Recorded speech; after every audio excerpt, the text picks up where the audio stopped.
جی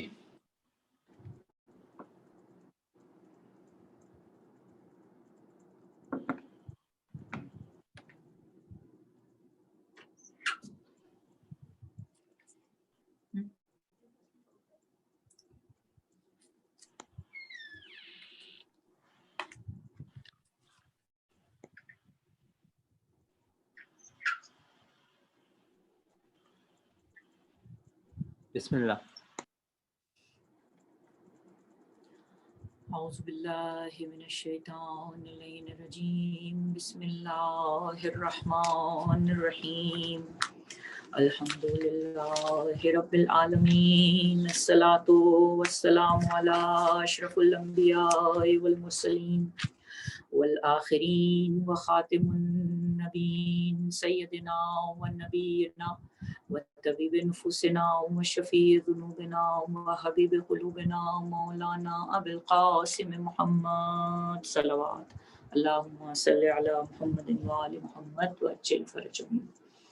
ثم الصلاة والسلام على صاحب الدعوة النبوية وصولة الحيدرية والإسمة الفاطمية والحلم الحسنية والشجاعة الحسينية والإبادة السجادية والمعاصر الباقرية والآثار الجعفرية والعلوم الكاظمية والحجج الردوية والجود التقوية والنقاوة النقوية والحيبة العسكرية والغيبة الإلهية بأمر الله. صلوات اللهم صل على محمد وعلى محمد وعجل فرجهم وعلى آله الطيبين الطاهرين المعصومين المظلومين ولعنة الله على قومه الظالمين.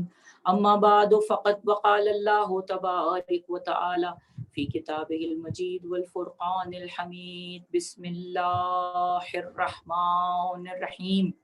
إنما يريد الله ليذهب عنكم الرجس أهل البيت ويطهركم تطهيرا. صلوات اللهم صل على محمد وآل محمد وعجل فرجهم. اللهم لك الحمد حمد الشاكرين لك على مصابهم. الحمد لله على عظيم رضيتي. اللهم ارزقني شفاعة الحسين يوم الورود وثبت لي قدم صدقا عندك مع الحسين وأصحاب الحسين الذين بذلوا مهجهم دون الحسين عليه السلام. صلوات اللهم صل على محمد وآل محمد وعجل فرجهم.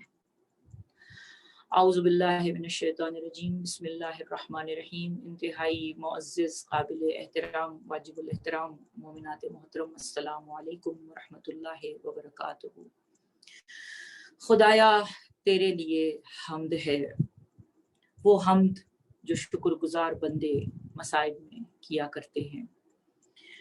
شکر ہے پروردگار عالم کا اس مصیبت پر بھی پروردگار مجھے حسین علیہ السلام کی شفاعت عطا فرما جب میں تیری بارگاہ میں حاضر ہوں، اور مجھے اپنی بارگاہ میں ثبات عطا فرما.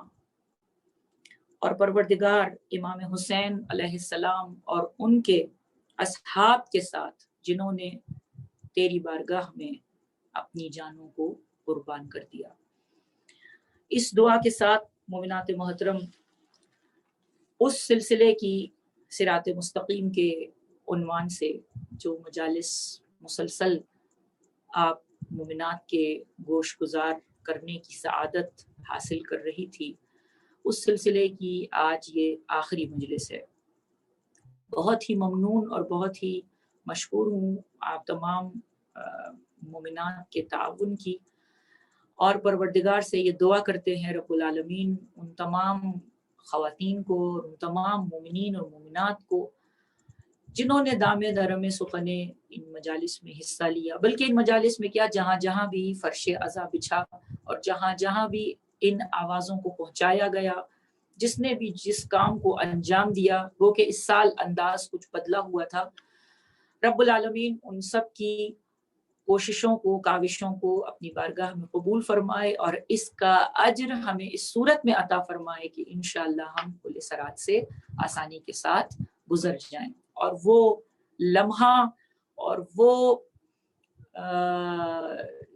جو ایک ہمارے لیے ضروری ہے، جس امر کو ہماری زندگی کے بعد پیش آنا ہے، پروردگار ہمیں ثابت قدمی عطا فرمائے، وہاں پر بھی ثابت قدمی عطا فرمائے اور دنیا میں بھی ثبات عطا فرمائے۔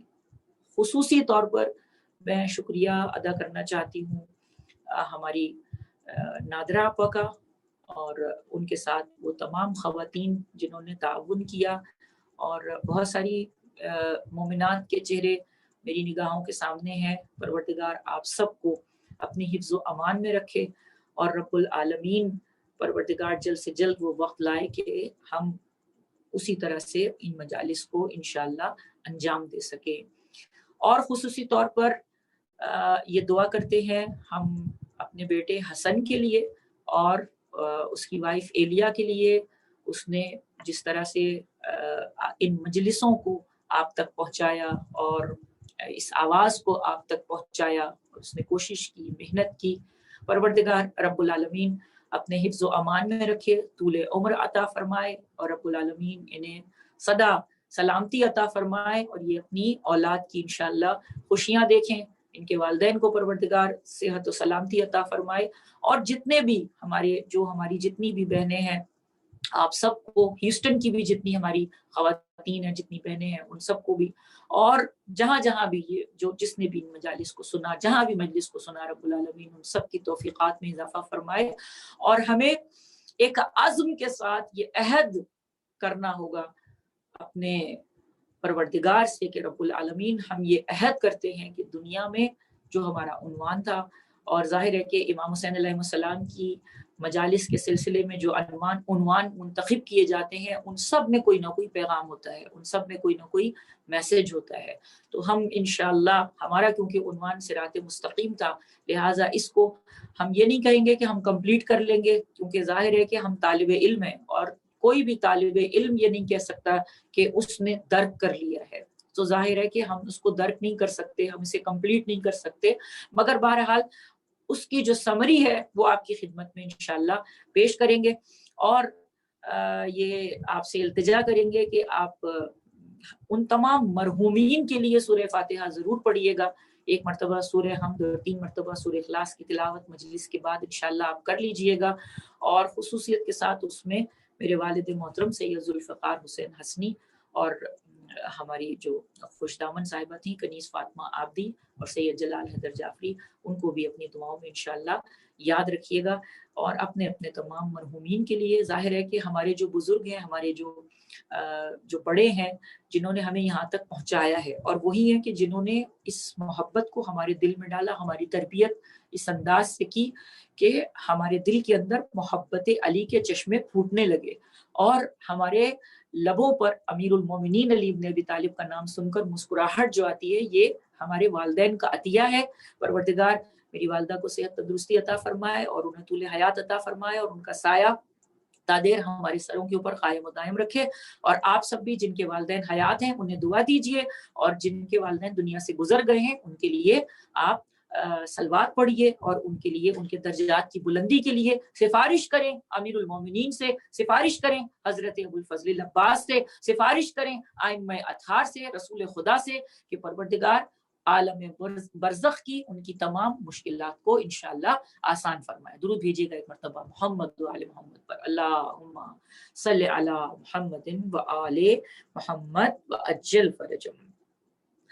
مومنات، ہم جس عنوان کے تحت گفتگو کر رہے تھے، اہدنا الصراط المستقیم، صراط المستقیم، صراط مستقیم، صراط مستقیم دنیا میں کیا ہے، صراط مستقیم آخرت میں کیا ہے، اور آپ کے سامنے ذکر کیا، احادیث کے ذریعے سے واضح کرنے کی کوشش کی کہ کلام مجید میں کہاں کہاں کس مقام پر 40 مقامات پر پروردگار عالم نے صراط کا ذکر کیا، اس پل کا ذکر کیا، اور مستقیم کے ساتھ ذکر کیا ہے، اور آیات کے ذریعے سے پروردگار عالم نے ہمیں یہ سمجھانے کی کوشش کی ہے کہ اس کے اوپر عقیدہ لازمی ہے، یہ برج ہے، اور اس برج کے اوپر سے ہمیں گزرنا ہے، آخرت میں بھی گزرنا ہے۔ اور پھر امام کی ایک حدیث جس کو بار بار آپ کے ذہن نشین کرانے کی کوشش کی گئی، وہ یہ کہ صراط 2 ہیں، چھٹے امام کی حدیث کے مطابق صراط 2 ہیں، ایک دنیا میں صراط ہے اور ایک آخرت میں صراط ہے۔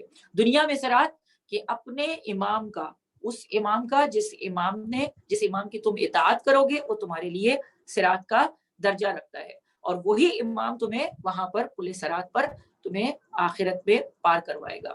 تو ہمیں کوئی ایسی ہستی نظر نہیں آتی، پوری کائنات میں ہم دیکھیں اور پوری کتابوں کو ہم کھنگال لیں، کوئی بھی ایسی ہستی نظر نہیں آتی جس نے یہ دعویٰ کیا ہو، جس نے یہ کہا ہو کہ میں زمین کے راستوں سے آسمان کے راستوں سے زیادہ واقف ہوں۔ یہ صرف اور صرف یہ شرف، اور یہ شرف خود بخود حاصل نہیں ہوا، پیغمبر اکرم نے بارہا امیر المومنین علی بن ابی طالب علیہ السلام کے علم، شجاعت، فصاحت، بلاغت اور ان کی فقاہت، ہر چیز کے بارے میں ہمیں آگاہ کر دیا، ہمیں بتا دیا کہ ہاں یہ ہے جو رہبر بننے کے لائق ہے، یہ ہے جس کے راستے پر تم چلو گے تو تمہیں پل صراط سے یہ انشاءاللہ آسانی کے ساتھ گزار دے گا۔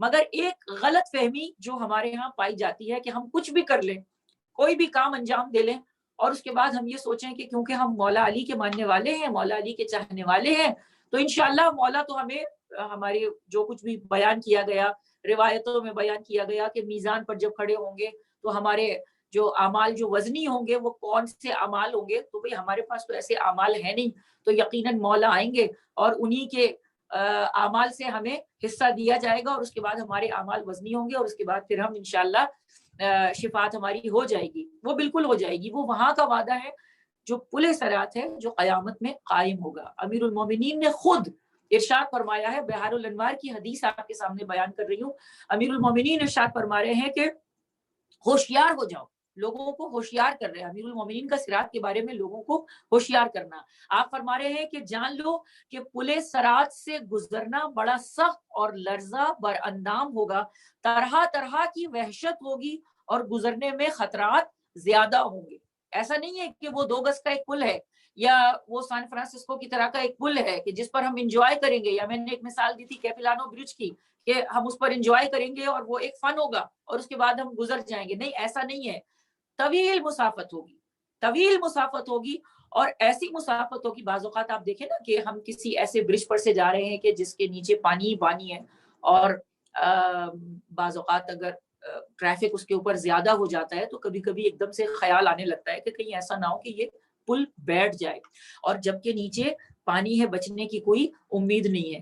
تو وہ پل جس کے نیچے آگ ہوگی، آگ روشن ہوگی، اور ایک طبقہ نہیں ہوگا، یعنی جہنم پر سے، اب یہ میں ایک اور بات عرض کر دوں کہ جب اس پل کے اوپر سے گزارا جائے گا تو جو بہشت میں جانے والا ہے اسے بھی اس پل پر سے گزرنا ہے، اور جو جہنم میں گرنے والا ہے اسے بھی اس پل پر سے گزرنا ہے۔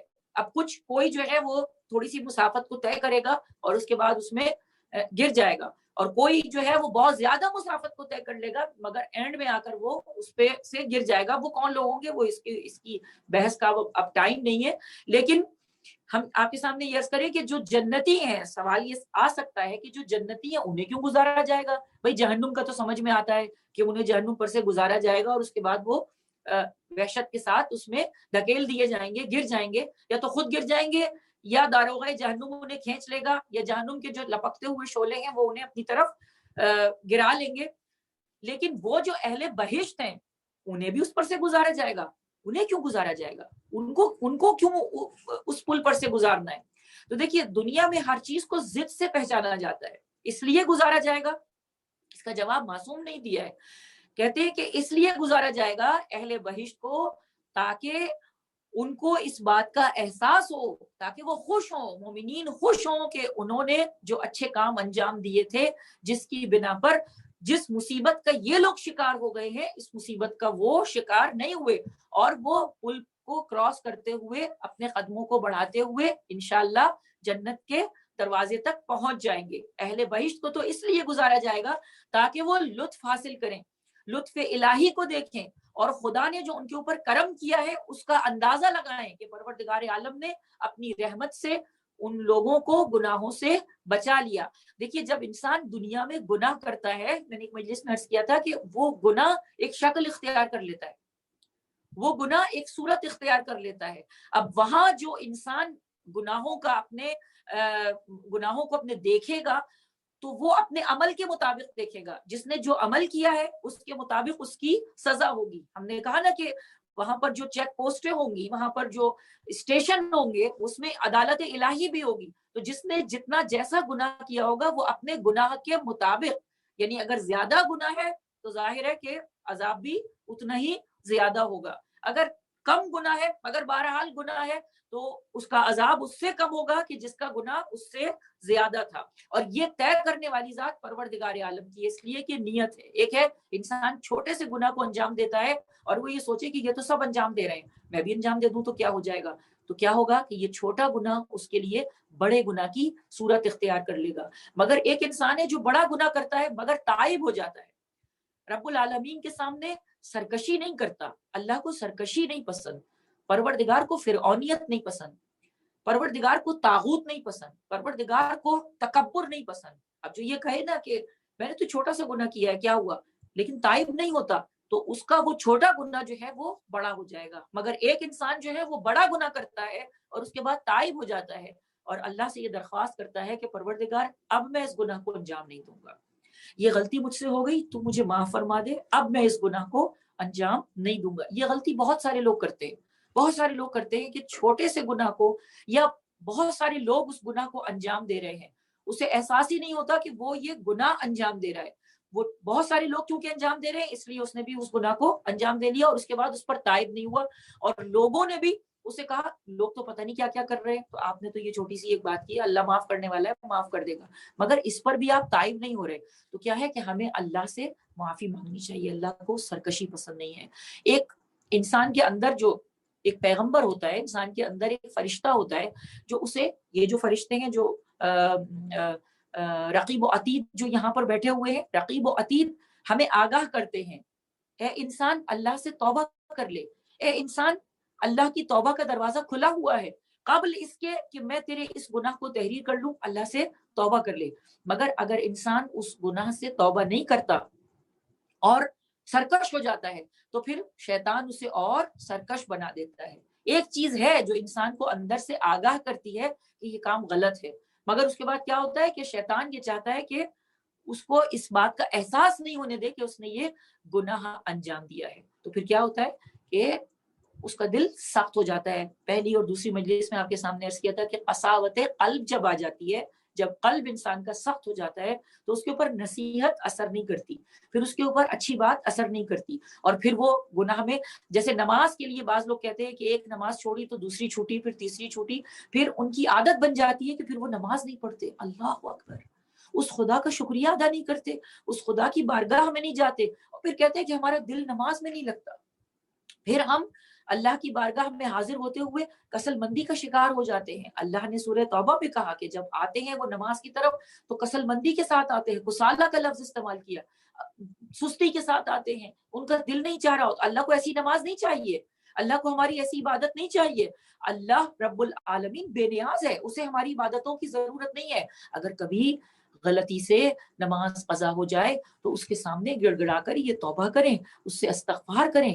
ہم یہ کہیں کہ پروردگار آج مجھ سے یہ گناہ سرزد ہو گیا ہے، آج میں تیری بارگاہ میں حاضر نہیں ہو سکی، میرے مالک مجھے معاف کر دے، شیطان کے شر کو مجھ سے دور کر دے، اور آئندہ مجھے یہ جو میں عبادت انجام دیتی ہوں مجھے اس کی توفیق عطا فرما. نماز شب ہے، نماز شب کی توفیق ہر ایک کو نہیں ملتی، ہمیشہ نہیں ملتی. بعض اوقات نماز شب کی توفیق سلب کر لی جاتی ہے. اتنے سارے واقعات ہیں. ایک عالم دین تھے، انہوں نے باہر سے پھل اٹھا کر کھا لیا، کسی کا پھل اٹھا کر کھا لیا، کسی پڑوسی کا، اور وہ روڈ کے اوپر تھا، ان کے گھر میں نہیں تھا، وہ گزر رہے تھے، انہوں نے اس کو کھا لیا. ان کی نماز شب قضا ہو گئی اور انہیں اس بات کا احساس ہوا کہ کیا ہوا تھا، آج میں نے ایسا کون سا عمل انجام دیا کہ میری نماز شب قضا ہو گئی. پتہ چلا کہ اجرت نہیں دی تھی، پتہ چلا کہ اس سے پوچھا نہیں تھا، اس سے پرمیشن نہیں لی تھی. ہم گروسری اسٹور چلے جاتے ہیں، کبھی انگور اٹھا کر کھا لیا، کبھی کشمش اٹھا کر کھا لی، پستاشیو رکھے ہوئے ہیں، ڈرائی فروٹ رکھے ہیں، اٹھا کر چکھ لیا. اگر اس کی اجازت نہیں ہے ہم نہیں کھا سکتے. کربلا میں نے دیکھا ہے لوگ کھجور، حضرت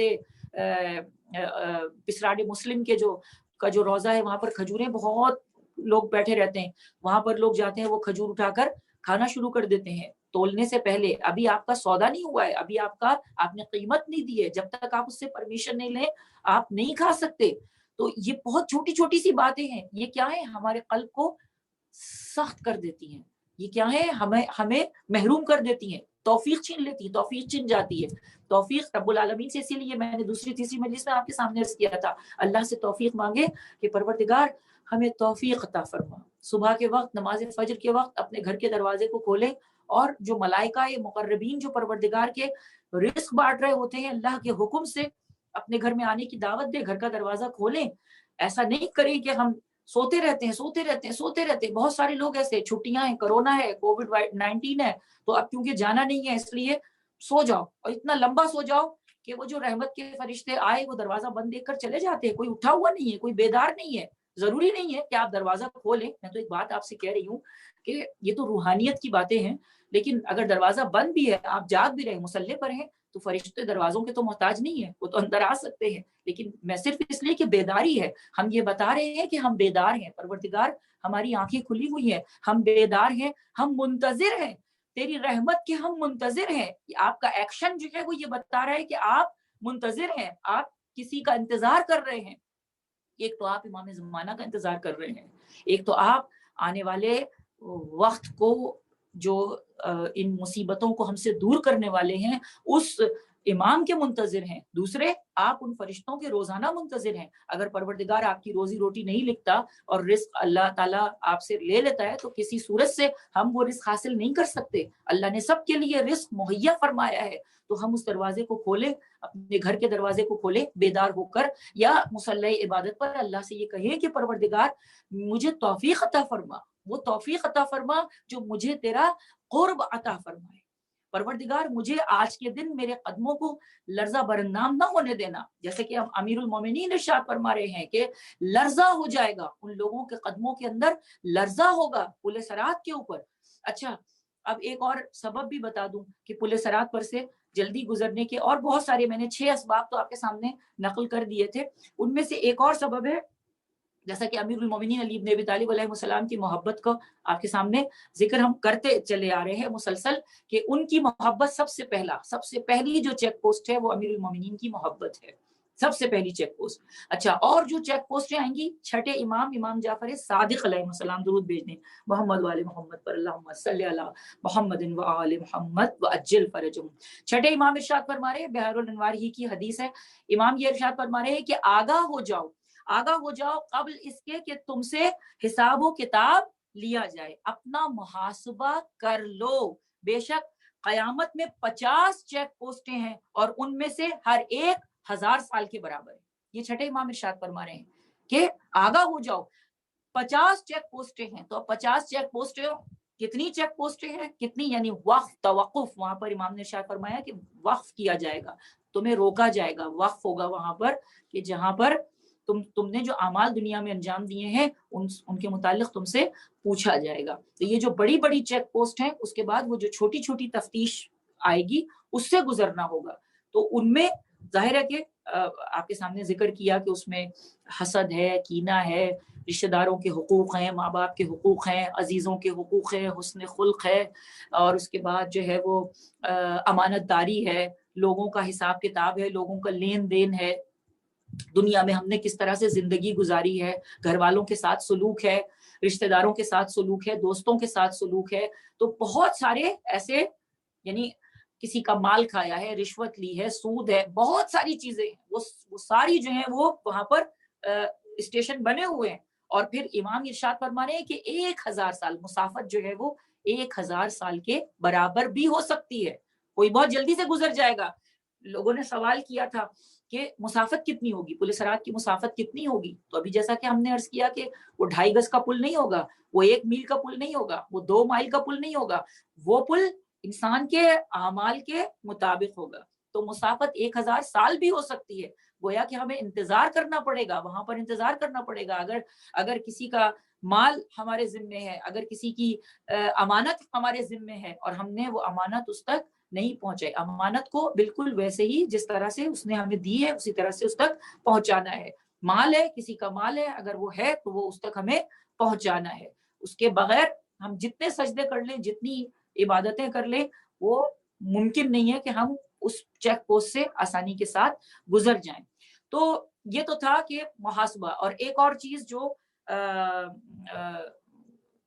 ہمارے امام علیہ السلام، امام امیر المومنین علی بن ابی طالب علیہ السلام نے ارشاد فرمائی، امام نے ارشاد فرمایا کہ جب انسان کی پشت پر گناہوں کا بوجھ ہوگا، اس کی پشت جو ہے وہ گناہوں سے بھاری ہوگی، تو جب پشت کے اوپر گناہوں کا بوجھ ہوگا، آپ نے دیکھا ہوگا لوگ جب پیٹھ کے اوپر بوجھ لاد کر چلیں گے اور بغیر لادے چلیں گے، تو جب اگر لادا نہیں ہوگا تو زیادہ تیزی کے ساتھ گزر جائیں گے. بعض اوقات ہم تو کربلا کی مثال دیں گے، ہم جب واک کرتے ہیں جہلم کی واک میں، تو کہتے ہیں اپنا بیک پیک ہلکے سے ہلکا رکھیں، بہت لائٹ رکھیں، لائٹ ویٹ رکھیں. لیکن کیونکہ لمبی مسافت ہے نا، لمبی مسافت ہے، تو کیا ہوتا ہے کہ لائٹ ویٹ رکھتے ہیں، اس میں کچھ نہیں ہوتا، اس میں آپ کے 2-3 چیزیں کھانے پینے کی ہوتی ہیں، یا ایک پانی کی بوٹل ہوتی ہے، یا جو آپ کے بینڈیج وغیرہ ہوتی ہیں، بہت ہی معمولی سی چیزیں ہوتی ہیں نا. ہم جو لوگ بہت زیادہ جن کو ایکسپیرینس ہو گیا ہے تو انہیں پتا ہے کہ ہمیں کیا رکھنا ہے، اس میں کیا نہیں رکھنا ہے، تو آپ وہ بیک پیک اپنا بالکل لائٹ رکھتے ہیں.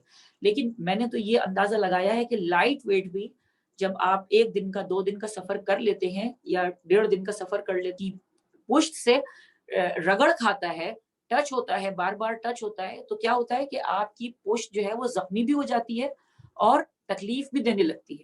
بنسبت اس کے کہ تو ہم لوگ پھر اس کا ایک حل کیا تلاش کرتے ہیں کہ اسٹرالر لے لیتے ہیں اور اسٹرالر کے اوپر اپنا سامان رکھ لیتے ہیں، اور وہ پھر ہمارے لیے زیادہ ایزی ہو جاتا ہے. تو پشت کے اوپر جو ہمارا وزن ہے بہت لائٹ ویٹ بھی ہوتا ہے، تو وہ بھی ہمیں چلنے میں دشواری ہوتی ہے. تو مولا کیا فرما رہے ہیں کہ گناہوں کا جو بوجھ ہے، اب اس کو کیسے دور کیا جائے؟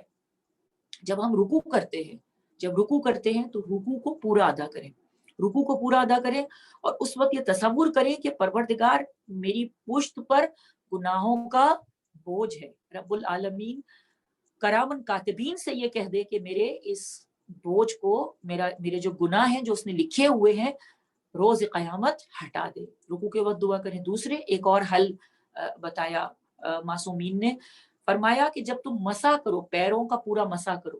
جو لوگ پیروں کا مسح کرتے ہیں، نماز پڑھتے ہیں، ظاہر ہے جو نماز پڑھے گا وہی تو مسح کرے گا نا، تو جو پیروں کا اپنے مسح کرتے ہیں، تو پیروں کا مسح کرنے کا فائدہ یہ ہے کہ دنیا میں بھی وہ صراط مستقیم سے ہٹتا نہیں ہے، اور آخرت میں بھی پل صراط پر جب چلے گا تو انشاءاللہ اس کے پیر ڈگمگائیں گے نہیں، آگ اس کو چھوئے گی نہیں.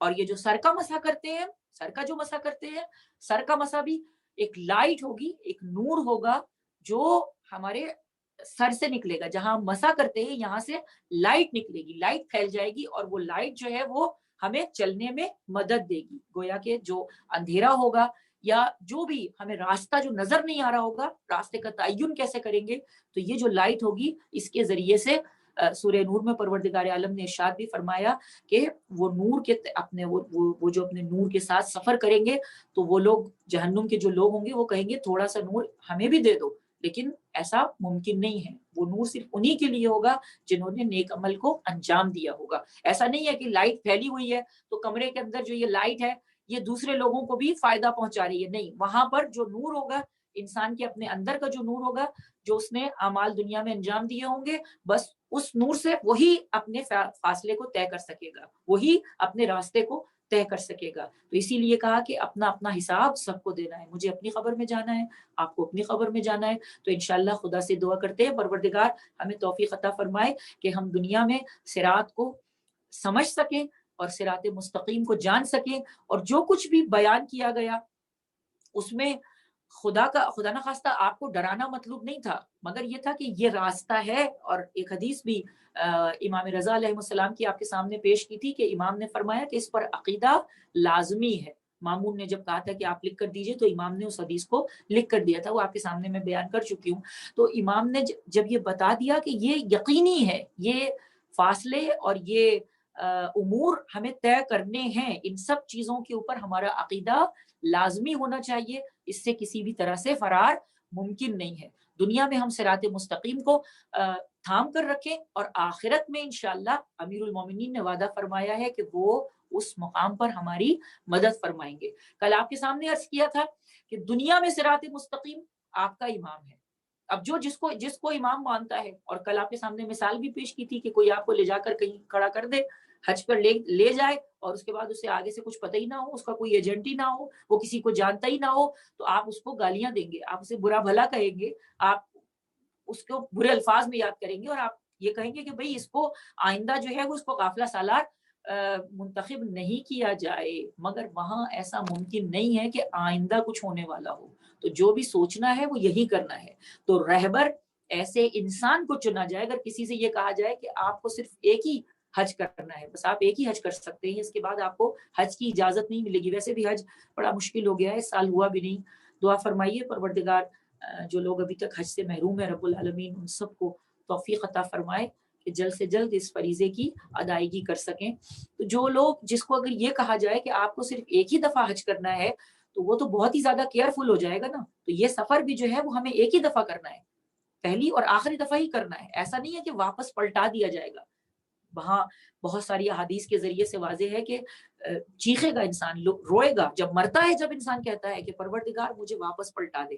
حتیٰ یہ کہ وہ اپنے نیک اعمال کو بھی دیکھتا ہے نا، تو بھی وہ یہ کہتا ہے کہ اچھا اس کا اتنا اجر ہے، پروردگار کاش میں واپس چلا جاتا۔ صدقہ جیسے صدقہ ہے، انسان صدقہ دیتا ہے تو اب صدقہ اتنا زیادہ پاورفل ہے اور اتنا اچھا اسٹیٹس اس کا وہاں پر بنا رہا ہے کہ جب وہ دیکھے گا کہ اچھا یہ مقام ہے تو میں پھر اس سے بھی زیادہ صدقہ دے دیتا، اس سے بھی زیادہ میں راہ خدا میں خرچ کر دیتا، تو وہ اچھے عمل کو بھی دیکھ کر آرزو کرے گا کہ کاش کہ میں واپس دنیا میں پلٹا دیا جاؤں تاکہ میں وہ عمل دوبارہ سے انجام دوں اور اس کو اور زیادہ اچھے طریقے سے انجام دے سکوں۔ تو کیا ہے کہ انسان اپنے اعمال کو جب دیکھے گا تو واپس جانے کی آرزو کرے گا، مگر وہاں واپسی کا کوئی امکان نہیں ہے۔ تو دنیا میں سوچ سمجھ کر یہ فیصلہ کیا جائے کہ کس کو امام مانا جائے، اس کو امام مانا جائے کہ جس کی محبت اللہ کے رسول کے دل کے اندر پائی جاتی ہے، اور اس سے زیادہ قریب کوئی اور ہے ہی نہیں، وہی صراط مستقیم ہے۔ وہ جو خود کہہ رہے ہیں کہ ہاں ہم ہی تو ہیں صراط مستقیم، اللہ کے رسول نشاندہی کروا رہے ہیں۔ گویا کہ میں ایک حدیث آپ کے سامنے بیان فرماؤں، امیر المومنین پیغمبر اکرم حضرت محمد مصطفیٰ صلی اللہ علیہ وآلہ وسلم نے ارشاد فرمایا کہ ہر جگہ سے گزرنے کا ایک اجازت نامہ ہوتا ہے، ہر جگہ سے گزرنے کا اجازت نامہ ہوتا ہے، اور پل صراط سے گزر جانے کا اجازت نامہ علی اور اولاد علی سے محبت ہے۔ وہی جواز، وہی پھر پیغمبر کی وہی بات۔ تو پیغمبر یہ بتا رہے ہیں کہ اگر اس کی دوستی دل کے اندر نہیں ہے تو خدا پروردگار عالم اسے وہاں سے گزرنے نہیں دے گا۔ وہ فرشتوں سے ان کا کانٹیکٹ ہے، ان کے رابطے ہیں، ان کے کنیکشن ہیں۔ تو امیر المومنین کے میں کہوں یہ فرشتے تو علی کے نمائندے ہیں جو وہاں نمائندہ بن کر کھڑے ہوں گے، جس کو اس تحریر کو پہچانیں گے کہ امیر المومنین نے یہ تحریر لکھ کر دی ہے، وہاں کوئی جھوٹ تو بول نہیں سکتا، یہ کہہ دے کہ لکھوا تو لیا اپنے یہاں کے امام سے اور اس کے بعد وہاں جا کر وہ یہ کہے کہ جی میں یہ تحریر لے کر آیا ہوں، ایسا تو نہیں ہونے والا۔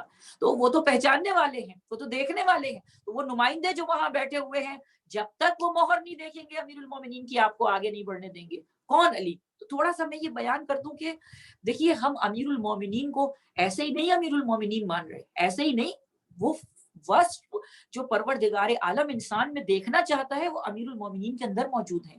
وہ کمال انسانیت کے اس درجے پر فائز ہیں کہ جہاں اپنے اخلاق سے، اپنے اطوار سے، اپنی عادت سے، اپنے علم سے امیر المومنین علی بن ابی طالب علیہ السلام نے رسول خدا کے دل کے اندر جو مقام حاصل کیا ہے، حبیبی حبیبی، جو میں نے کل آپ کے سامنے عرض کیا کہ یوں ہی تو نہیں مانتے ہم جو امیر المومنین کو اپنا رہبر مانتے ہیں، ہم جو امیر المومنین علی بن ابی طالب کو اپنا رہنما مانتے ہیں، دنیا اور آخرت دونوں میں وہ پروردگار عالم بھی جانتا ہے، رب العالمین جانتا ہے کہ میرے حبیب کے دل کے اندر کس کی محبت ہے۔ مومنات محترم، تھوڑا سا ہم دیکھیں معراج کے سفر کی طرف۔ معراج کا سفر جو رسول خدا صلی اللہ علیہ وآلہ وسلم نے اختیار کیا، جب پیغمبر اکرم اور پروردگار عالم ارشاد بھی فرما رہا ہے، رب العالمین کلام مجید میں ارشاد فرما رہا ہے، سبحان الذی اسری بعبدہ لیلا من المسجد الحرام الی المسجد الاقصی۔ سبحان ہے وہ ذات، سبحان الذی اسری بعبدہ لیلا من مسجد الحرام الی المسجد الاقصی۔ سبحان ہے، پاک ہے، پاکیزہ ہے وہ ذات جو لے گئی اپنے عبد کو۔ اب اگر سبحان ہے وہ ذات جو لے گئی راتوں رات اس رات میں اپنے عبد کو، تو اب جسے اپنا عبد کہا ہے اس میں عیب تلاش نہیں کر سکتے آپ، وہ بے عیب ہے کیونکہ اس نے خود اپنے آپ کو سبحان کہا ہے، وہ بے عیب ہے۔ وہ بے عیب ہے، وہ سبحان ہے، وہ پاک اور پاکیزہ ہے. اور اس نے فوراً سبحان کے ساتھ جب عبد کا لفظ استعمال کیا، عبد، کس عبد کو؟ بھئی میں بھی تو عبد ہوں نا، آپ بھی عبد ہیں. ہم میں سے کوئی کہے کہ اللہ نے ہمیں اپنا عبد کہا، سبحان کے ساتھ ہمیں اپنا عبد کہا کہ تم میرے عبد ہو، پکارا ہو اس طرح سے، سبحان کے ساتھ ہمارا نام لیا ہو کہ میں تمہیں لے کر گیا. ہم میں سے تو کسی کو نہیں لے کر گیا، ہم بھی تو عبد ہیں. لیکن پروردگار سبحان کے ساتھ عبد کا لفظ استعمال کر رہا ہے، گویا کہ یہ بتا رہا ہے کہ سبحان کے ساتھ جو عبد آ رہا ہے وہ بھی بے عیب ہے، وہ بھی بے عیب ہے، اس میں بھی کوئی عیب تلاش نہیں کرنا. ذالک الکتاب لا ریب فیہ ھدی للمتقین الذین یؤمنون بالغیب. شک نہیں کرنا کسی قسم کا. لا ریب، وہ ذات جو بے عیب ہے، وہ پروردگار اپنے عبد کو بلا رہا ہے. کہاں بلا رہا ہے؟ ہم بھی تو عبد ہیں، ہم بھی تو انسان ہیں، مگر ہم اس دیوار کے ادھر نہیں دیکھ سکتے. ہم دروازے کے محتاج ہیں، دروازہ کھلے گا تو ہم کمرے سے باہر جائیں گے. رسول خدا کو کہاں سے کہاں پروردگار عالم لے گیا، رب العالمین کہاں سے کہاں لے گیا. بھائی اسی لیے تو ہم یہ کہتے ہیں کہ وہ جسے خدا، جسے پروردگار عالم اپنا عبد کہے، شریعت جعفری میں اسے معصوم کہتے ہیں. شریعت جعفری میں اسے معصوم کہتے ہیں. جسے خدا اپنا عبد کہے اس انداز میں کہ سبحان کے ساتھ یہ ارشاد فرما رہا ہے، سبحان الذی اسری بعبدہ لیلا من المسجد الحرام الی المسجد الاقصی. وہ ذات جو لے گئی راتوں رات اپنے عبد کو مسجد حرام سے مسجد اقصی تک، اور پھر کہاں؟ فتدلی کی منزلوں تک پہنچے.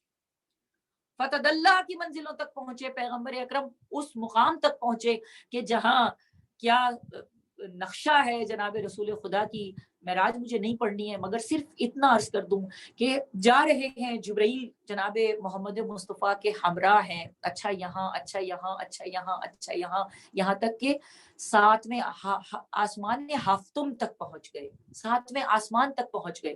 اب جب وہاں پہنچے تو جناب جبرائیل کہتے ہیں کہ تابش نور سے، رسول خدا کو کہتے ہیں کہ اشارہ کرتے ہیں کہ اب آپ آگے تشریف لے جائیے.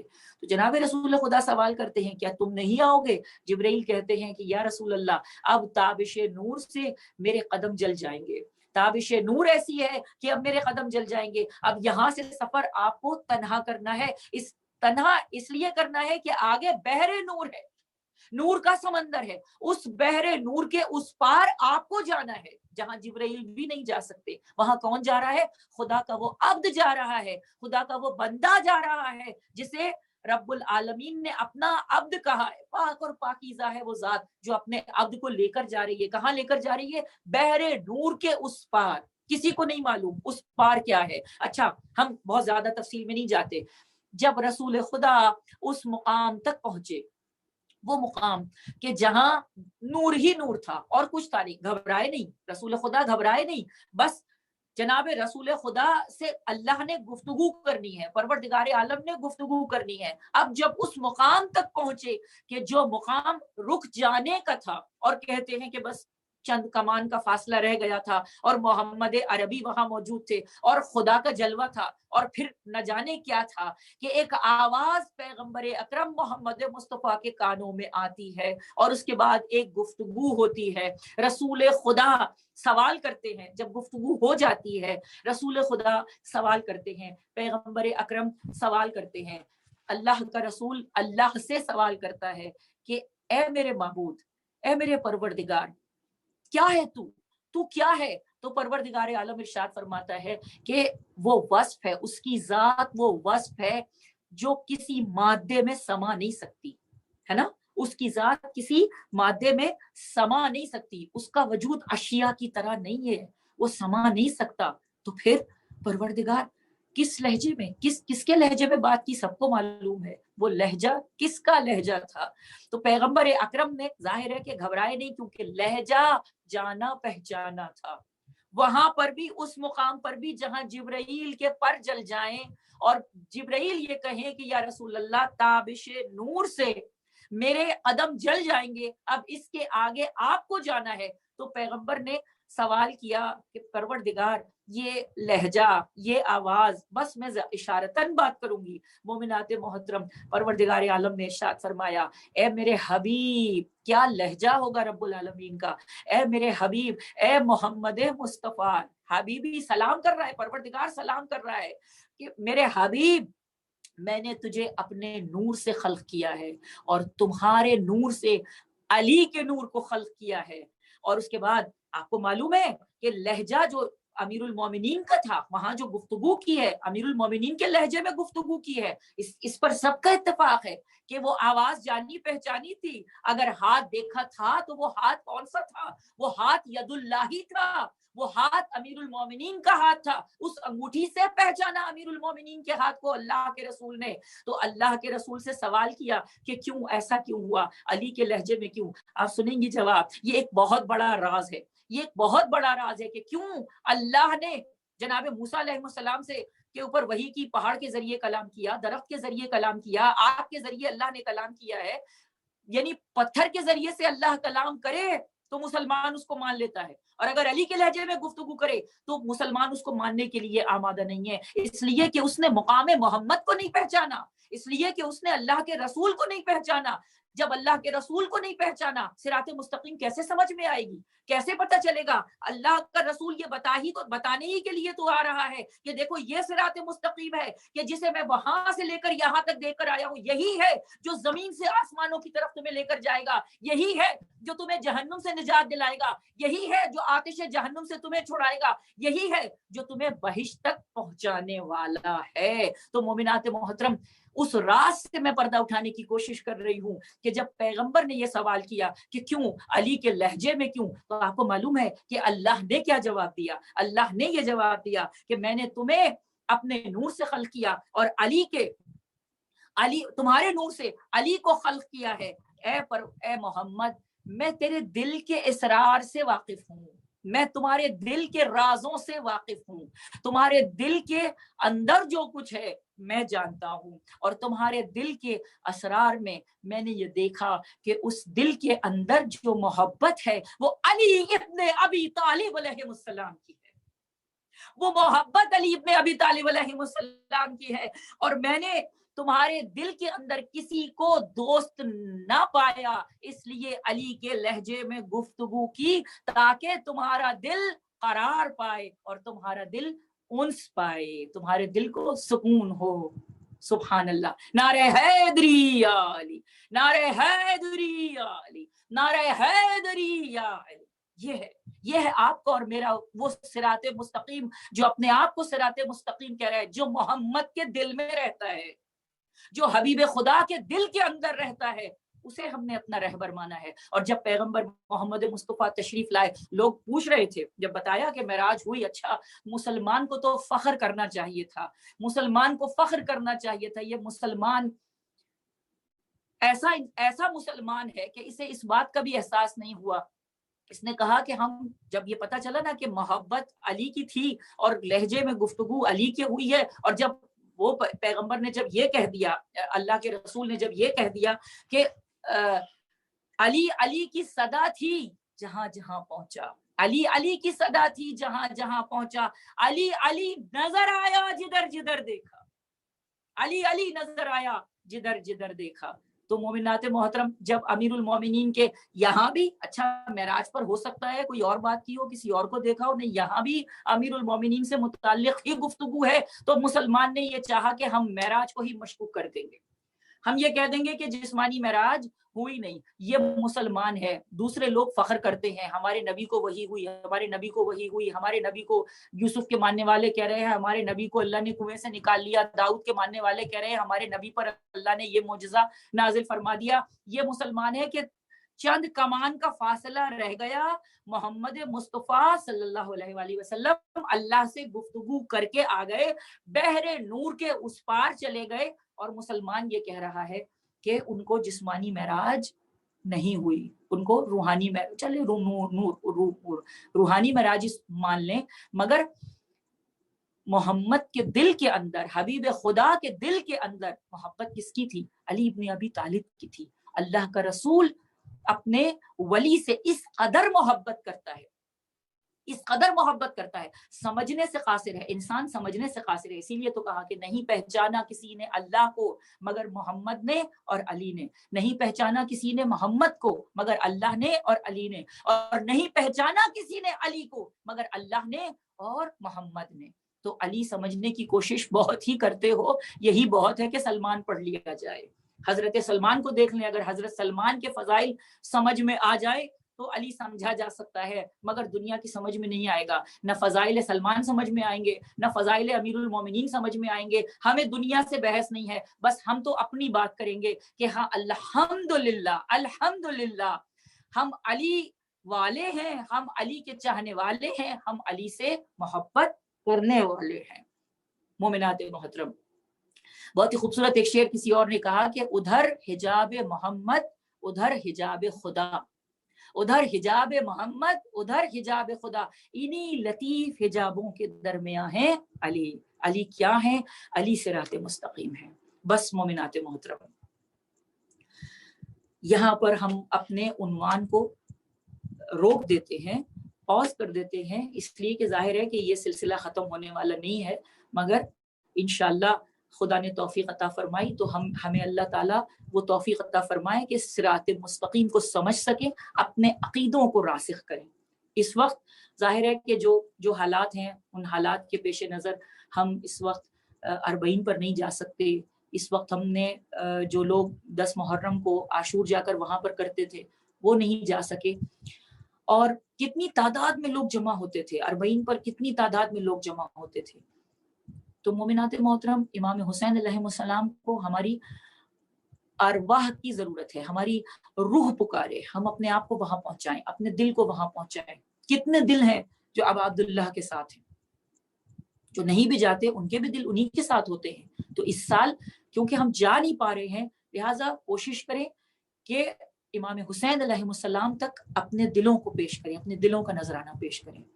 کچھ ٹٹولیں، بہت ساری میری بہنوں سے بات ہوئی ہے اس عشرے کے اندر، بہت سارے فون آئے، بہت سارے ڈسکشن ہوئے، باتیں ہوئی، اور کافی جو مجھے بہت زیادہ خواتین نے جو یہ بتایا کہ ہم نے بہت کچھ سیکھا. جیسے ماہ رمضان میں سیکھا تھا، اسی طرح سے ہم نے ماہ محرم میں بھی اپنے آپ کو پہچاننے کی کوشش کی ہے. کہاں ہیں ہم کہاں کھڑے ہیں. عزاداران امام، مصائب تو ہیں، بعض اوقات لوگ کہتے ہیں مصائب زیادہ نہیں پڑھے، تفصیل نہیں پڑھی. تو ہم کیا سننا چاہتے ہیں؟ رسول کی بیٹیوں کی چادریں چھن گئی، اس کی ایک ایک تفصیل جاننا چاہتے ہیں. ہم اپنے بارے میں سوچیں، جو آل رسول کی یہ جو شام غریبہ اور شام غریبہ کے بعد سے یہ جو 11 اور آج امام کا سویم ہے، پرسہ دیتی ہوں امام زمانہ کو. آپ سب کی طرف سے، اپنی طرف سے ہم سب امام زمانہ کو پرسہ پیش کرتے ہیں. پرسہ وارث ہی کو دیا جاتا ہے. عزاداران امام، کیا کہہ کر ہم پرسہ دیں؟ ایک میسج، ایک پیغام ضرور یاد رکھیے کہ دیکھیے ہم رو رہے ہیں شام غریبہ پہ. میں نہیں سمجھتی کہ کون ایسا انسان ہوگا جس کی آنکھ نم نہیں ہوتی، کون سی ایسی میری بہن ہوگی جس کی آنکھ نم نہیں ہوتی. ذوق و شوق سے ہم جا رہے ہوتے ہیں، امام بارگاہ جا رہے ہوتے ہیں، گھر میں اہتمام کر رہے ہوتے ہیں، جو بھی جس طرح سے بھی ہوتا ہے ہم شام غریبہ کی مجلس کا اہتمام کرتے ہیں. چراغوں کو بجھا دیا جاتا ہے اور ہم ماتم کرتے ہیں. ذاکر مجلس پڑھتا ہے، آپ نے بھی مجلس سنی، آپ بھی مجلس کر رہے ہیں، آپ نے بھی مصائب سنے. کیا پڑھتا ہے اس شام غریبہ میں؟ ہم پڑھتے ہیں، ہم سنتے ہیں کہ بیویوں کی چادریں چھین لی گئی. میری عزیز بہنوں، میری پیاری بہنوں جو بے حجاب ہیں، ان سے درخواست ہے، صرف سوچنے کی بات ہے، صرف سوچئے کہ کس قدر اہمیت کی حامل تھی کہ جناب زینب نے خیموں میں جل کر مرنا گوارا کر لیا تھا. آپ نے جب آ کر یہ پوچھا تھا، اگر سید سجاد کہہ دیتے، آپ نے یہ سوال کیا اگر سید سجاد کہہ دیتے کہ خیموں میں جل کر مر جائیں تو کیا بیبیاں وہ نہیں کرتی؟ بالکل بیبیاں وہ کرتی.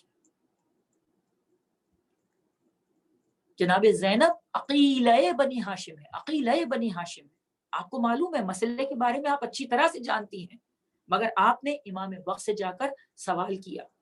اور اس وقت جو مجبوری تھی، اور جب کسی بیوی کی چادر چھنی، جب کسی بیوی کی چادر چھنی، اس نے کیا پکارا؟ عباس، عباس، عباس. اس لیے کہ عباس محافظ تھے، عباس کو بہت خیال رہتا تھا.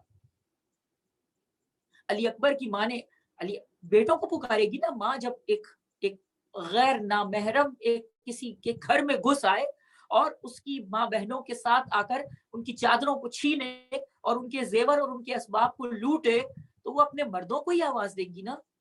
اکبر سے کتنی عقیدت ہم رکھتے ہیں، حضرت عباس سے ہم کتنی عقیدت رکھتے ہیں، اور حسین مظلوم یعنی اس قدر برا حال تھا اب عبداللہ امام حسین علیہ السلام کا کہ جسم کے اوپر تیر پیوست ہوئے تھے، جان نکلنے والی تھی، پیاس سے جاں بلب تھے، اور لوگ سمجھ رہے تھے کہ امام حسین علیہ السلام غش میں ہیں، مگر شمر نے آواز دے کر کہا تھا کہ حسین کے خیموں پر حملہ کرو، تو امام حسین علیہ السلام فوراً بیدار ہو گئے تھے، طاقت آ گئی تھی آپ کے اندر، اور آپ نے کہا نہیں، میرے اہل حرم سے میری زندگی میں تم وہاں تک نہیں پہنچ سکتے۔ عزاداران امام، پھر ہم کیا کر رہے ہیں؟ ہم پھر بے ردا ہو جاتے ہیں، ہم پھر اپنی چادروں کو اتار کر پھینک دیتے ہیں۔ تو بہرحال مجھے تو پیغام دینا ہوتا ہے، ظاہر ہے کہ میں یہ نہیں کہہ رہی کہ ہم بہت ہی زیادہ پارسا ہیں، جو حجابی لوگ ہیں وہ بہت زیادہ پارسا نہیں، یہ نہیں کہہ رہی میں صرف اتنا کہہ رہی ہوں کہ کھلم کھلا، بس یہ گناہ ایسا ہے جو کھلم کھلا ہے۔ امام زمانہ علیہ السلام کے ہم منتظر ہیں، آپ نعرہ لگا رہی ہیں نا اس وقت، تو اس نعرے کی بہت زیادہ ضرورت ہے، یا لسارۃ الحسین، امام حسین علیہ السلام کا بدلہ نہیں لیا گیا، ہم کہہ رہے ہیں نا کہ ہم ہیں امام حسین علیہ السلام کے قاتلوں کا بدلہ لینے کے لیے، جب امام زمانہ تشریف لائیں گے تو ہم ان کا ساتھ دیں گے، ہم دیں گے کہ نہیں دیں گے؟ امام زمانہ بہت قریب آ رہا ہے، وقت تو قریب آتا چلا جا رہا ہے، حالات دیکھیے دنیا کے کیا رخ اختیار کر رہے ہیں، یہ سارا جو گھیرا ہے یہ امیر المومنین کے چاہنے والوں کے گرد تنگ ہوتا چلا جائے گا۔ آپ دیکھیے گا یہ جو حالات جو بدلتے چلے جا رہے ہیں، آج کچھ ہے، ایک دن کے اندر منٹوں میں حالات بدلیں گے، آج کچھ ہے کل دوسرے حالات ہو جائیں گے، ہمیں ان حالات کا مقابلہ کرنا ہے۔ تو امام کے، بس ایک سوال آپ سے کر رہی ہوں، امام کے لشکر میں آپ کو بلایا جائے گا، آپ بے حجاب جائیں گی؟ بغیر چادر کے جائیں گی؟ نہیں جائیں گی، آپ کو امام وقت بلا رہا ہے، امام زمانہ نے آواز دی ہے، انشاءاللہ تو ہم سر پر چادر لے کر ہی جائیں گے نا۔ کسی عالم کے سامنے سے بھی کوئی آپ کے گھر میں آ جائے کہ بھی مولانا آ رہے ہیں، تو آپ جلدی سے ایک دوپٹہ لے لیتی ہیں، چادر لے لیتی ہیں کہ بھی مولانا صاحب آ رہے ہیں، ان کی مرضی کے خلاف کوئی کام نہ ہو، ادب ذرا احترام کا خیال رکھا جاتا ہے۔ تو مومنات محترم، جس بیوی کی چادر کا ہم اتنا غم منا رہے ہیں، سوال پوچھنے والے پوچھتے ہیں کہ تمہاری اپنی چادر کہاں ہے؟ حضرت عباس علیہ السلام کا علم اٹھانے والیاں، حضرت ابو الفضل عباس کے علم کے نیچے آنے والے، کیا ہم حضرت عباس کی جو ہے نا سب سے زیادہ تکلیف دہ بات یہ ہے کہ حضرت عباس کے جذبے گھٹ گئے تھے، ابو الفضل عباس کو لڑنے کی اجازت نہیں ملی تھی۔ عزاداران امام، گھوڑے کی گردن میں حضرت ابو الفضل عباس کا سر ایک چادر میں لے کر باندھا گیا تھا، سر شگافتہ تھا۔ عزاداران امام، وہ عباس ہے، تو تھوڑا سا ہمیں اپنے آپ کو بلند کرنا پڑے گا۔ ایک روایت اور بتا دوں اور اس کے بعد پھر میں تھوڑے سے مصائب پڑھ لوں۔ آپ سب کا بہت بہت شکریہ، خدا آپ کو اپنی حفظ و امان میں رکھے، رب العالمین آپ کو اپنی حفظ و امان میں رکھے۔ گزشتہ سال میں نے اٹلانٹا میں جو اشرہ پڑھا تھا قلب سلیم کے عنوان سے، اور یہ امید کرتی ہوں کہ انشاءاللہ بہت سی، اور کہا بھی تھا، ہماری بہت ساری بہنوں نے آ کر کہا تھا کہ، اور انہوں نے کتاب بھی پڑھ لی تھی کہ قلب سلیم انشاءاللہ کچھ فرق پڑا تھا، تو اس سال بھی انشاءاللہ کوئی ایسا ہو، بعض اوقات ایسا ہوتا ہے کہ لوگ آ کر کہتے ہیں کہ یہ سنا تھا تو ہم نے اس کے اوپر یہ عمل کیا ہے، عمل کرنے کی کوشش کریں، ہم سمیت، مجھ سمیت۔ میں تو صرف ایک پیغام دینے والی ہوں، ایک پیغام دے رہی ہوں۔ اللہ سے دعا کریں کہ پروردگار ہمیں وہ بلندی عطا فرما، رب العالمین ہمیں وہ بلندی عطا فرما۔ وہ روایت میں آپ کے سامنے بیان کرتا ہوں، شب معراج پر جب رسول خدا تشریف لے گئے تھے تو آپ نے کچھ خواتین کو دیکھا تھا، ان خواتین کو ان کے بالوں سے پکڑ کر لٹکایا گیا تھا، اور ایک اور بھی جو منظر رسول خدا نے دیکھا وہ میں بیان نہیں کر رہی یہاں پر، لیکن آپ نے سنا ہوا ہوگا جس طرح سے ان کو لٹکایا گیا تھا۔ تو پیغمبر اکرم نے پوچھا کہ یہ کون لوگ ہیں، یہ کون سی خواتین ہیں؟ تو پتہ چلا کہ یہ آپ کی امت کی وہ خواتین ہیں کہ جو اپنے سر سے چادر اتار کر پھینک دیتی تھیں، جو بے ردا بازاروں میں گھومتی تھی۔ یہ جو دن ہے نا، یہ جو ایام آ گئے، اب یہ جو ایام آ گئے ہیں، یہ زینب کو بازار میں لانے کے ہیں۔ جب جناب زینب امیر المومنین کے زمانے میں کوفہ آئی تھی، اس وقت امیر المومنین نے بڑی شان کے ساتھ آئی تھی، اپنے بھائیوں کے ساتھ آئی تھی، اور امیر المومنین اس وقت ظاہر ہے کہ کوفہ کے امیر تھے، تو کجاوے بنے ہوئے تھے، کچھ لوگ آگے تھے کچھ پیچھے تھے، پورے حصار کے اندر آئی تھی جناب زینب. اور اس وقت یہ کہا گیا تھا کہ جناب امیر المومنین نے جب بازار کا پہلا چوک آیا تو امیر المومنین نے مخاطب کر کے کہا کہ زینب، ہودج کا پردہ ہٹایا اور کہا کہ زینب دیکھ لو، یہ کوفے کا پہلا چوک ہے. جناب زینب کی سمجھ میں نہیں آیا کہ زینب کا بازار سے کیا تعلق ہے، زینب کا چوک سے کیا تعلق ہے. عزاداران امام، چوک کہتے ہیں راؤنڈ اباؤٹ کو، جو چوراہا ہوتا ہے جہاں سے ہر طرف سے گلیاں آ رہی ہوتی ہیں، ادھر سے گلی آ رہی ہے ادھر سے گلی آ رہی ہے، جو راؤنڈ اباؤٹ ہوتا ہے. امیر المومنین نے پہچنوایا کہ زینب یہ بازار کا چوک ہے، پہلا چوک ہے، یہ دوسرا چوک ہے. عزاداران امام، جناب زینب سمجھ نہیں سکی. یہی دن ہے کہ جب ہم بازار کا تذکرہ کرتے ہیں تو دل خون کے آنسو رونے لگتا ہے، اس لیے کہ اس قافلے کے اندر امام معصوم بھی موجود ہیں. چلے جو عابد بیمار قافلہ لے کر، صدا یہ آئی گزر جاؤ انبیاء کی طرح. کس نبی کی طرح؟ شعر کہنے والے نے تو شعر کہہ دیا، مگر میں سوال کرتی ہوں کہ کس نبی کی طرح؟ کون نبی ایسا ہے جو اپنی امت کی خواتین کو سر برہنہ لے کر اس طرح سے بازار سے گزرا ہو جبکہ تماشائیوں کا ہجوم ہو؟ عزاداران امام، میری اور آپ کی شہزادی بے مخنہ و چادر اس طرح سے بازاروں میں لائی گئی. کیا عزت و توقیر زینب کی یہ نہیں تھی کہ اچھا اگر شہادت ہو بھی گئی تھی تو اسیروں کی طرح لے جاتے، ان کو ہودج میں بٹھا دیتے؟ مگر عزاداروں نہیں، ہم نے روایتوں میں پڑھا، ہم نے تاریخ میں پڑھا، عمر سعد تجھ پر لعنت ہو خدا کی، تجھ پر خدا کی لعنت ہو. ان میں جو سب سے زیادہ بدبخت تھا نا، جو سب سے زیادہ جس نے ظلم کیے ہیں وہ شمر ہے. شمر نے بہت زیادہ ظلم کیے ہیں. شمر ہی تھا جو سکینہ بی بی کو آ کر تماچے لگاتا تھا. شمر ہی تھا جو جناب سید سجاد کی زنجیروں کو ہلاتا تھا. شمر ہی تھا جو جناب زینب کے سر پر اگر کوئی چادر دے بھی دیتا تھا تو نوک نیزہ سے اتارنے کا حکم دیتا تھا.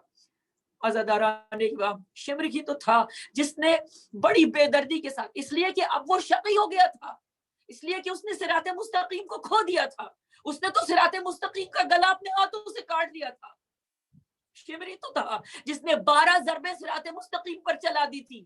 اب اسے کوئی راستہ نظر نہیں آتا تھا، اب وہ اندھا ہو گیا تھا، اب اسے کچھ نظر نہیں آ رہا تھا. لہٰذا ظلم پر ظلم، ظلم پر ظلم، ظلم پر ظلم کی داستان رقم کرتا چلا گیا اور قابل لعنت قرار پایا. قیامت تک کے لیے 1400 سال گزر گئے، ہر سال شمر پر لعنت بھیجی جاتی ہے. اندازہ لگائیے کہ عالم برزخ میں جہنم کی آگ میں جب وہ جل رہا ہوگا تو اس کا کیا حال ہوتا ہوگا. اور ہم یہ کہتے ہیں کہ پروردگار اس کے عذاب کو دگنا کر دے، اس لیے کہ اس وقت اس نے رحم نہیں کیا ایک یتیم کے اوپر. یہ تو کریم گھرانہ ہے، کریم گھرانہ ہے، یہ کریم ابن کریم ہے. میں کہتی ہوں اگر اس وقت بھی وہ سید سجاد کے سامنے آ کر تائب ہو جاتا، معافی مانگ لیتا، خدا سے معافی مانگ لیتا، خدا کی قسم زینب معاف کر دیتی، خدا کی قسم ام کلثوم معاف کر دیتی، بیمار سید سجاد معاف کر دیتے. یہاں تک کہ وہ بچی جس نے اپنے بابا کا گلا کٹا ہوا دیکھا تھا اور رو کر کہا تھا کس نے آپ کا گلا کاٹ ڈالا میرے بابا، کس نے آپ کو خاک و خون میں نہلا دیا میرے بابا، وہ بچی بھی معاف کر دیتی. مگر عزاداران امام وہ ظلم پر ظلم کرتا چلا گیا. شہرگیں کٹی ہوئی تھی، امام مظلوم کا گلا کٹا ہوا تھا. شام غریبہ کے مصائب آپ سن چکی ہے مومنات محترم. 11 محرم کو رسیاں لے کر آئے ملعون، بیویوں کے ہاتھوں کو رسیوں سے باندھ دیا گیا. اب مجھے نہیں معلوم یہ رسیاں کیسے باندھی. کبھی کبھی میں سوچتی ہوں، اور ایک سلام بھی پڑھا جاتا ہے کہ کبھی کبھی میں یہ سوچتا ہوں کہ عابد کا حال کیا ہوگا. عزاداران امام واقعاً کیا حال ہوگا میرے مولا کا. خواتین تھی، مستورات تھی، خیمے جل چکے تھے، مال و اسباب لٹ گیا تھا، کچھ بھی پاس نہیں تھا. ہاتھوں کو جب کربلا سے چلے ہیں تو ہاتھ پسے پشت بندھے ہوئے تھے، پسے پشت باندھ دیے تھے. بچوں کو ماؤں کے ساتھ اونٹوں پر بٹھا دیا گیا، ماؤں کے تو ہاتھ بندھے ہوئے ہیں، قافلے کے لیے یہ حکم ہوا کہ ان کو گنج شہیدہ سے گزارا جائے. بعض روایتوں نے لکھا ہے کہ خود خواہش کی تھی جناب زینب نے. عزاداران امام جب گنج شہیدہ سے گزارا جانے لگا تو جناب زینب عالیہ نے یہ دیکھا کہ سید سجاد امام حسین علیہ السلام کی لاش پر اس طرح سے تھر تھرا رہے کہ جسم آپ کا تھر تھرا رہا تھا. اور سید سجاد کی حالت ایسی تھی کہ ابھی ایسا لگ رہا تھا کہ جیسے ابھی جناب سید سجاد کی روح قفس ابصری سے پرواز کر جائے گی. ہاں عزاداران امام عالم نفسیات کی مالک جناب زینب سلام اللہ علیہ نے جب سید سجاد کا یہ حال دیکھا ایک مرتبہ اپنے آپ کو سواری سے نیچے گرا دیا تاکہ سید سجاد کی توجہ اپنی طرف مبذول کرا سکے. عزادارو جناب سید سجاد سے پوچھا بی بی زینب نے کہ سید سجاد یہ کیا حال ہے میرے لال, میں کیا دیکھ رہی ہوں؟ کہا پھوپھی اماں دیکھتی نہیں ہے, بابا کا لاشا بے گھرو کفن پڑا ہے. اے پھوپھی اماں وہ بیٹا کیا کرے جس کے ہاتھوں کو زنجیروں سے باندھ دیا گیا ہے اور ہاتھوں میں ہتکڑیاں پہنا دی گئی ہے اور پیروں میں بیڑیاں ڈال دی گئی ہے. اے پھوپھی اماں میں اپنے بابا کو دفن نہیں کر سکتا.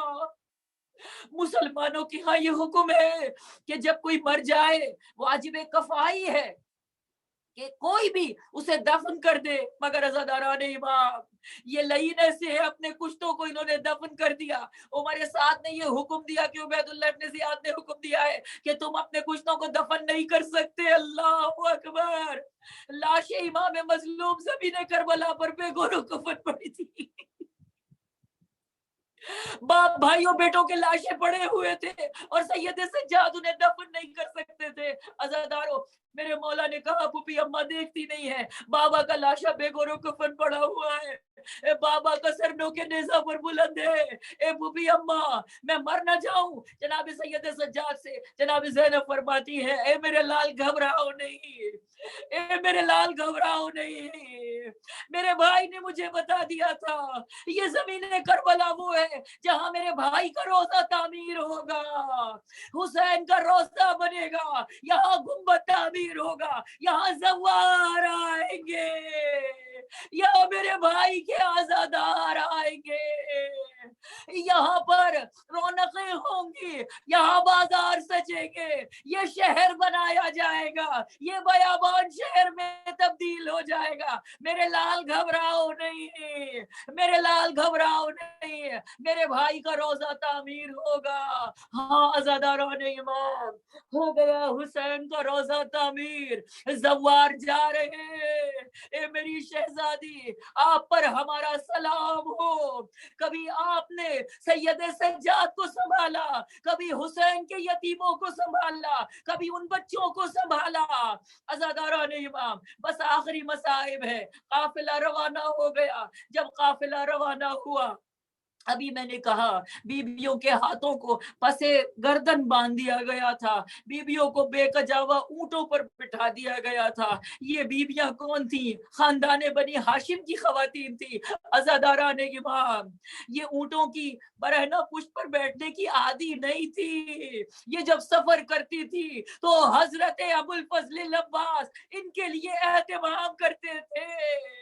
اونٹوں پر کجاوے رکھے جاتے تھے, مسندیں بچھائی جاتی تھی, آرام کا خیال کیا جاتا تھا. اب یہ پہلی مرتبہ ہے آل محمد کی خواتین بے کجاوا اونٹوں پر سوار کرائی گئی. جو بچے تھے انہیں بٹھا دیا گیا. عزاداران امام قافلہ روانہ ہوا, قافلہ روانہ ہوا. بس تاریخ نے اتنا لکھا ہے کہ کربلا سے جب قافلہ دمشق تک پہنچا تو بچوں کی 64 قبریں بن چکی تھی, 64 قبریں بنی تھی. 64 بچے تھے جو اونٹوں سے گرے تھے. ماں پکارتی تھی ارے میرا بچہ گر گیا, پیچھے آنے والا ہوں, اس بچے کو روک اور ماں پکارتی رہتی تھی ہائے میرا بچہ. الا لعنت اللہ علی قومہ الظالمین سیعلم الذین ظلموا ای منقلب ینقلبون۔ پروردگار ہماری اس قلیل عبادت کو اپنی بارگاہ میں قبول فرما لے۔ بار الہ چہار معصومین علیہ السلام کے صدقے میں، بی بی زہرا کے صدقے میں، بی بی زینب کے صدقے میں پروردگار جو پردہ دار ہیں ان کے پردوں کی حفاظت فرما۔